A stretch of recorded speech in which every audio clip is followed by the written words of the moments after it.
Hello' students, আশা কৰোঁ সকলো ভালে কুশলে আছা আৰু বিহুৰ সকলোকে শুভেচ্ছা দিছো। সকলোৰে যাতে দিনবোৰ ভালে কুশলে যাওক, আগন্তুক দিনবোৰ। এতিয়া তোমালোকে এটা কথা নিশ্চয় গম পাইছা যে তোমালোকৰ যিখিনি মেথছৰ চিলেবাছ আছিলে তাত অলপ সংশোধন কৰা হৈছে। অৰ্থাৎ মেথছৰ যিখন আগতে আমাৰ 100 নম্বৰৰ চিলেবাছ আছিলে, সেই চিলেবাছৰ পৰিৱৰ্তে এতিয়া আমাৰ কি হ'ব, 80 নম্বৰৰ পৰীক্ষা দিব লাগিব। সেই বস্তুখিনি এক প্ৰকাৰ ভালে হৈছে, কাৰণ কিছুমান ষ্টুডেণ্টে টাইম মেনেজমেণ্টৰ কাৰণে অলপ পৰীক্ষাত প্ৰব্লেম পায়। কাৰণ গোটেইখিনি বস্তু তেওঁলোকে প্ৰিপাৰেচন কৰে, দুখন বুক, যিমান ৰেফাৰেঞ্চ, মডেল পেপাৰ সকলো সমাধান কৰে। কিন্তু কি হয়, সময়ৰ নাটনি কিছুমান ক্ষেত্ৰত ভালকে প্ৰিপাৰেচন আগৰ পৰা ভালকে নকৰাৰ কাৰণে অলপ লাষ্টত প্ৰব্লেম পাব লগা হয়। চ' সেইবাবে বৰ্ডে এটা খুব ভাল পদক্ষেপ লৈছে, যে মই সেইটো বুলিয়ে ভাবিম যে 100 নম্বৰৰ সলনি তোমালোকক কি কৰিছে, যে তোমালোকে 80 নম্বৰ পৰীক্ষা দিব লাগিব। আছে যে তোমালোকলৈ এটা 20 নম্বৰৰ প্ৰজেক্ট দিছে। সেই বস্তুখিনি মই তোমালোকক অলপ ডিছকাছ কৰিব বিচাৰিছো। নতুনকে নটিফিকেশন আহিছে, তোমালোকে যিটো আমাৰ ASSB যিটো আমাৰ অফিচিয়েল ৱেবছাইট আছে, ASSB যিটো আমাৰ SSEB যিটো অফিচিয়েল ৱেবছাইট আছে, তাত গৈ তোমালোকে ভিজিট কৰিলে একাডেমিক্সত গ'লে তোমালোকে দেখা পাবা। এতিয়া তোমালোকে যদি চোৱা, আগৰ যিটো আমাৰ পেটাৰ্ণ আছিলে, আমাৰ পেটাৰ্ণটো আছিলে আমাৰ এনেকুৱা ধৰণৰ। ৰিলেশ্যন ফাংচনৰ ক্ষেত্ৰত যদি চাওঁ, ৰিলেশ্যন ফাংচনৰ পৰা আমাৰ কিমান নম্বৰ আহিছিলে, 8 নম্বৰ আহিছিলে। এলজেব্ৰা পৰা 14 নম্বৰ, তেনেকে কেলকুলাছৰ পৰা 44 নম্বৰ আছিল, খুব দৰকাৰী এটা। আৰু ভেক্টৰ তেনেকে 20 মাৰ্কছ, আৰু লিনিয়াৰ এলজেব্ৰা পৰা 6 নম্বৰ, আৰু প্ৰবাবিলিটি পৰা 8 নম্বৰ আহিছিল। এই বস্তুখিনি সলালে তেওঁলোকে। সলাই পেলাই তেওঁলোকে কি কৰিলে, যে নতুন এখন পেটাৰ্ণ দিলে, য'ত আমি ৰিলেশ্যন ফাংচনৰ মাৰ্কছটো আমাৰ ঠিকে আছে, 8 আছে, এলজেব্ৰাত 10 কৰিলে, কেলকুলাছতো 44 পৰা 35 কৰিলে, গম পাইছা, আৰু ভেক্টৰ 3 পৰা 16 মাৰ্ক কৰিলে। ঠিক সেইদৰে লিনিয়াৰ এলজেব্ৰা 6 পৰা 5 কৰা হ'ল, প্ৰবাবিলিটি 8 পৰা তোমাৰ 6 কৰা হ'ল। মোটামুটি চিলেবাছখন ঠিকে আছে, কিন্তু তোমালোকৰ মাৰ্কছটো তোমালোকৰ অলপ কমোৱা হৈছে, আৰু এডিশ্যনেলি প্ৰজেক্ট ৱৰ্কত তোমালোকক 20 মাৰ্ক দিয়া হৈছে। এতিয়া এনেকুৱা নহয় যে তোমালোকৰ এই প্ৰজেক্ট ৱৰ্কটো এনেই ঘপককে দি দিছে আৰু তোমালোকক ফ্ৰীতে ক'লে যে চব বস্তু দি দিব, তোমালোকে একো কৰিব নোৱাৰিব, নালাগিব, তেনেকুৱা নহয়। তোমালোকে প্ৰপাৰ ষ্ট্ৰেটেজি ফ'ল' কৰি এই প্ৰজেক্ট ৱৰ্কটো কৰিব লাগিব, কাৰণ যিহেতু প্ৰজেক্ট ৱৰ্কত ভাইভা আছে। এই ভাইভা যিহেতু থকাৰ বাবে তোমালোকে প্ৰজেক্টটো খুব ধুনীয়াকে কৰিব লাগিব। তেওঁলোকে নিউ এডুকেশ্যন পলিচি ইমপ্লিমেণ্ট কৰিব বিচাৰিছে, যাতে ইন ফিউচাৰ তোমালোকে প্ৰজেক্টত ইণ্টাৰেষ্ট হোৱা। যিকোনো ফিল্ডত আজিকালি আমাৰ কি হয়, আৰু বিশেষকে আমি বা মই, তোমালোকৰ কি কৰা যায়, যে মই সদায় গুৰুত্ব দিওঁ তোমালোকে মেথ চাবজেক্টটো কেৱল এজ এ চাবজেক্ট হিচাপে নোচোৱা, তাৰ ৰিয়েল লাইফ এপ্লিকেশ্যন ক'ত কি ইউজ হয়, ৰিলেশ্যন ফাংচন ক'ত ইউজ কৰো, এলজেব্ৰা ক'ত ইউজ কৰো, কেলকুলাছ ক'ত ইউজ কৰো, ভেক্টৰ 3D ক'ত ইউজ কৰা যায়, সকলো বস্তুৰ এটা ৰিয়েল লাইফ এপ্লিকেশ্যনটো জানা। আৰু তাৰ ওপৰত বেছ কৰি তোমালোকৰ এই চিলেবাছখন দিছে, আৰু লগতে প্ৰজেক্ট ৱৰ্কটো ইন্ট্ৰডিউচ কৰিছে। এতিয়া প্ৰজেক্ট ৱৰ্কৰ কথা যদি এইখিনি তোমাৰ চিলেবাছৰ কথা মই ক'লোৱে, চিলেবাছ একেই আছে, তাত একো চেঞ্জেছ নাই। আৰু বহুতে নাজানাৰ কাৰণে মই ভিডিঅ'টো বনাব ললো, কাৰণ কলেজত এতিয়ালৈকে হয়তো বহুতো ইনফৰমেশ্যন দিয়া নাই। তোমালোকে এইটো এক প্ৰকাৰ ভালো হৈছে, লগতে তোমালোকে প্ৰজেক্ট ৱৰ্কটো ভালকে ৰিয়েল লাইফ এপ্লিকেশ্যনৰ ওপৰত যদি গুৰুত্ব দিয়া, 20 আউট অফ 20 ধুনীয়াকে পাব পাৰিবা। চাবজেক্টটো ৰিয়েল লাইফৰ ভিত্তিত চোৱা, যে কিয় ক'ড ইউজ কৰো, কাৰণ মেথছ এনেকুৱা এটা চাবজেক্ট য'ত কোনো এটা এনেকুৱা এটা টপিক নাই, কোনো এটা চাবজেক্ট নাই য'ত মেথছৰ ইম্পেক্ট নাই। প্ৰতিটো চাবজেক্টত মেথছৰ কম বেছি পৰিমাণে হ'লেও ইম্পেক্ট আছে। এতিয়া আমি যদি চাওঁ, প্ৰজেক্ট ৱৰ্কৰ কথা আমাৰ এইখিনি বস্তু দিছে, যে এই ডিটেইলছ খিনি দিছে, এইখিনি আমি ফ'ল' কৰিব লাগিব প্ৰজেক্ট ৱৰ্কৰ ক্ষেত্ৰত। লগতে আমাৰ কি তেওঁলোকে টপিকো দি দিছে, যে ৰিলেশ্যন ফাংচনৰ পৰা মই তোমালোকক প্ৰেছক্ৰাইব কৰিম কি টপিক, মই কাৰণ গৈ আছো গোটেইখিনি বস্তু। ৰিলেশ্যন ফাংচনৰ পৰা তোমাৰ এইখিনি তোমাৰ টপিক তেওঁলোকে দিছে, এলজেব্ৰাৰ ওপৰত কি কৰিব পাৰা তোমালোকে, ক্ৰিপ্টোগ্ৰাফিৰ কথা যিখিনি কথা ক'লে, এই ক্ৰিপ্টোগ্ৰাফি হয়নো কি, ৰিয়েল এপ্লিকেশ্যনৰ কথা ক'লে। তাৰপিছত এইখিনি বস্তু তেওঁলোকক মেইনলি তোমালোকে ক'ব পাৰা। ডেৰিভেটিভছ যিখিনি লাগিব, rules of calculus in business economics, এইখিনি বস্তু খুব ইম্পৰ্টেণ্ট, তোমালোকে ইয়াৰ ওপৰত প্ৰজেক্ট কৰিব পাৰিবা। আৰু মই এটা কথা বিশেষভাৱে গুৰুত্ব দিওঁ, কাৰণ মই নিজেও BSc হওক, MSc হওক, বা বিভিন্ন ধৰণৰ প্ৰজেক্ট আমি কৰিছো। এতিয়া মাষ্টাৰ ডিগ্ৰী, এইখন মোৰ মাষ্টাৰ ডিগ্ৰী যিখন মাৰ্কশ্বিট আছিলে, তো মাষ্টাৰ ডিগ্ৰী মাৰ্কশ্বিটখনত মই তোমালোকক এটা বস্তু দেখাই দিওঁ, যে তোমালোকৰ যিটো আমাৰ প্ৰজেক্ট ৱৰ্ক আছিলে, এই প্ৰজেক্ট ৱৰ্কত মই 80 আউট অফ 98 পাইছিলো। মই কৰিছিলো যে অৰ্থগোনেল কাৰ্ভিলিনিয়াৰ কৰ্ডিনেট চিষ্টেম ইন ফ্লুইড ডাইনামিক্সৰ টপিক এটা হয়, য'ত মই কাৰ্ভিলিনিয়াৰ তোমালোকে বিভিন্ন ধৰণৰ কৰ্ডিনেট চিষ্টেম পঢ়িছা নহয়, সেই কৰ্ডিনেট চিষ্টেমৰ ওপৰত আমি ইন জেনেৰেলাইজ আমি এটা চিষ্টেম পঢ়ো, সেইটো আছে অৰ্থগোনেল কাৰ্ভিলিনিয়াৰ কৰ্ডিনেট চিষ্টেম, তাৰ ওপৰত আমি প্ৰজেক্ট কৰিছিলো। তো বিভিন্ন ধৰণৰ প্ৰজেক্ট নলেজ আমাৰ আছে, এনেকুৱা নহয় যে এনেই হৈছে, সেইখিনি বস্তু প্ৰজেক্ট নলেজ আমাৰ আছে। ঠিক সেইদৰে মই BSc টো মানে প্ৰজেক্ট কৰিছিলো, এটা বিএসসি প্ৰজেক্ট কৰিছিলো ইয়াত আমাৰ ও মিন্স আউটষ্টেণ্ডিং হয় ও মানে তোমাৰ আউটষ্টেণ্ডিং বুজায় যেতিয়া আউট অফ 90 প্লাছ পোৱা যায় আউট অফ 100 তেতিয়া তোমাক আউটষ্টেণ্ডিং দিয়ে মোৰ আছিলে টপিক আছিল কেলকুলাছ অফ ভেৰিয়েশ্যন য'ত মই কমপ্লিটলি ডিৰাইভেটিভ ইউজ কৰিছিলো ঠিক সেইদৰে আমি যেতিয়া মই ডিফাৰেঞ্চিয়েল ইকুৱেশ্যন এটা বিএসসিত পঢ়িছিলো বেছিতে ডিফাৰেঞ্চিয়েল ইকুৱেশ্যন এটা পঢ়িছিলো তেনে তাৰ ক্ষেত্ৰতো মই কি ইউজ কৰিছিলো জানানে কি ইউজ কৰিছিলো মই তোমালোকৰ মেথমেটিকেল মডেলিং ইউজ কৰিছিলো যিটো তোমালোকে ইউজ কৰিব পাৰা ডিফাৰেঞ্চিয়েল ইকুৱেশ্যন ইউজ কৰি পেলাই আমি পপুলেশ্যন গ্ৰোথ চাব পাৰো তাৰ ক্ষেত্ৰত আমি ইউজ কৰিছো মানে এয়া হৈছে মই যিখিনি কথা কৈ আছো তোমালোকক সেয়া হৈছে এপ্লিকেশ্যন অফ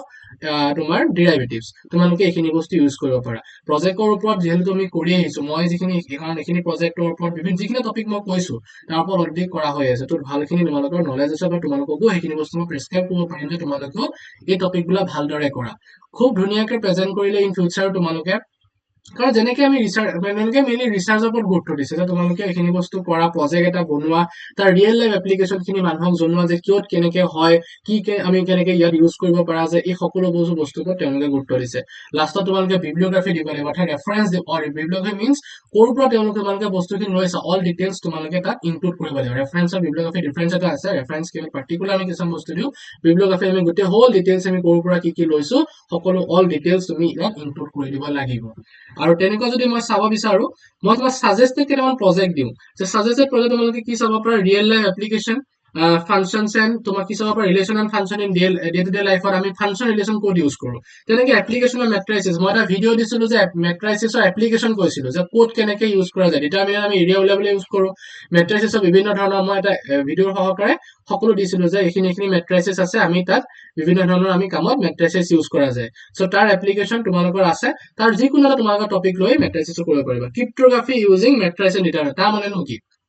যে মই কৈছিলো যে বিভিন্ন ধৰণৰ কোডিং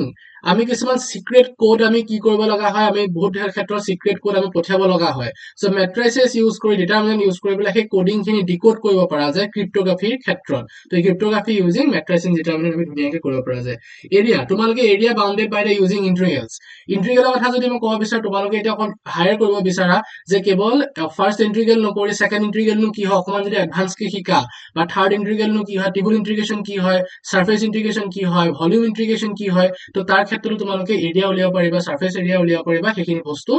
অল টোটেল যেহেতু মই বিএসসি বা এমএসসি গোটেইখিনি বস্তুত কৰাইছো বা কৰোৱা হৈছে বা নিজেও পঢ়াইছো সেইটো কাৰণে এই ডিটেইলছ খিনি নলেজ খিনি আছে তো তোমালোকে এই প্ৰজেক্টৰ ওপৰত ভালকে তোমালোকে কাম কৰিব পাৰিবা যদি আমাৰ টাচত থাকা বা আমাক সুধিলেও আমি এইখিনি কথা ক'ব পাৰিম তো মেক্সিমাম এণ্ড মিনিমাম তোমালোক প্ৰব্লেম ইউজিং ডিটাৰমিনেণ্ট তো এইখিনি বস্তু কৰিব পৰা যায় ডিটাৰমিনেণ্ট ইউজ কৰি পেলাই আমি কৰিব পৰা যায় চৰি ডিটাৰমিনেণ্ট নহয়তো খাব লৈছে ডেৰিভেটিভ ইউজ কৰিব পৰা যায় ডেৰিভেটিভ যিখিনি আছিলে ডেৰিভেটিভ ইউজ কৰি যেনেকে তুমি সাপোজ এটা ক'লে যে আমি যেনেকে তোমাৰ পঢ়িবা তোমালোকে চেপ্টাৰ 6ত যে আমি এটা তোমাৰ কি বুলি ক'লো ধৰি লও আমাৰ তাত কোন দিয়া হৈছে তাৰ মেক্সিমাম এৰিয়া মিনিমাম এৰিয়া কেনেকৈ উলিয়াব পৰা যায় বা আমি যিকোনো ধৰণৰ প্ৰজেক্টৰ ক্ষেত্ৰত আমি মেক্সিমাম এৰিয়া উলিয়াব লাগে মিনিমাম এৰিয়া উলিয়াব লাগে ভলিউম উলিয়াব লগা হয় তুমি ডেৰিভেটিভ ফাৰ্ষ্ট ডেৰিভেটিভ ইউজ কৰি সেকেন্ড ডেৰিভেটিভ যেনেকৈ কৰিব লাগে আমি শিকামেই গোটেইখিনি বস্তু চ' কোৰ্চত যিখিনি আমাৰ আছে গম পাবাই আৰু যিখিনি আমাৰ অলৰেডি পঢ়ি গৈছে তেওঁলোকে এটা ফিডবেক সদায় দিয়ে যে ছাৰে কেৱল আমি ৰিয়েল লাইফ এপ্লিকেশ্যনৰ ওপৰত গুৰুত্ব দিয়া যায় কাৰণ সেইখিনি বস্তু তোমাৰ ইন ফিউচাৰ কামত দিব কেৱল কুৱেশ্যন কেইটা কৰি গৈ আছো তোমালোকে কেৱল এইটো কাৰণে 6-7 মান্থছ আছে কোনোবা মানে 6-7 মান্থ আছে সেইখিনি বস্তু তোমালোকে গুৰুত্ব সহকাৰে লোৱা যাতে ইন ফিউচাৰ তোমালোকৰ কামত আহে সেইটো বস্তু সদায় চাবা যে তোমালোকৰ পঢ়া টিচাৰজনৰ বেকগ্ৰাউণ্ড কি কৰি আহিছে কি নাই কৰা তেওঁলোকৰ পাষ্ট কি হয় ঘপককে যে এনেকে তোমাৰ কোৰ্চ এটা আমি ললো কৰিলো কিন্তু তেওঁলোকৰ ৰেফাৰেঞ্চ তেওঁলোকৰ পাষ্ট আমি নাজানো সেইটো বস্তু তোমালোকৰ একো বেনিফিট নিদিয়ে সদায় চাবা যে তেওঁলোকে অলৰেডি কি কৰি আছে কি নাই কৰা বা তেওঁলোকৰ ৰিচাৰ্চ অৰিয়েণ্টেড বা কাৰণ নিজৰ ৰিচাৰ্চৰ ওপৰত গুৰুত্ব দিছে ন তেওঁলোকৰ ৰিচাৰ্চ অৰিয়েণ্টেড নলেজ আছে নে নাই আমাৰ যদি চোৱা কেমিষ্ট্ৰিৰ ক্ষেত্ৰত চিন্ময় ছাৰে অলৰেডি তেওঁ PhD কৰা তো তেওঁলোকৰ তেওঁ ৰিচাৰ্চৰ ওপৰত বিশেষ গুৰুত্ব আছে মানে নলেজ আছে তো তেওঁলোকে তেওঁ গোটেইখিনি বস্তু জানে ঠিক সেইদৰে মই অলৰেডি তেজপুৰ মেছেজ যিটো কৰি আছো ৰিচাৰ্চৰ ওপৰত বিশেষভাৱে নলেজ আছে বা নিজেও বিভিন্ন সময়ত প্ৰজেক্ট কৰি অহা হৈছে চ' তোমালোকে এই বস্তুখিনিৰ ওপৰত চাবা পপুলেশ্যন গ্ৰথ যিটো কথা ক'লো মই যিটো কথা কৰিছিলো BSc population growth using differential equation and many more তোমাৰ এক্সাম আমাৰ প্ৰজেক্ট ৱৰ্ক আছে তোমালোকে ধুনীয়াকৈ